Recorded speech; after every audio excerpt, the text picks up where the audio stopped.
নমস্কার বন্ধুরা, আজকে আমরা পটেটো পকোড়া বানাবো।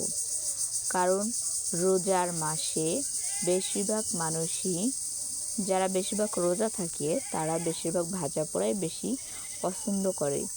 তো আমরাও সেইগুলোই তাদের দেখে দেখে আমরাও ওইগুলো করি। আমাদের পাশের আশেপাশে যারা আছে সবাই বেশিরভাগ মুসলমান, তো তারা ওরকম বিভিন্ন ধরনের ভাজা পোড়া, যেমন পটেটো পকোড়া, বেগুনের চপ, তারপরে পেঁয়াজি, বিভিন্ন ধরনের আইটেম করে থাকে, ছোলা রান্না করে থাকে। তো আমরা ওরকম এক এক দিন এক একটা করি।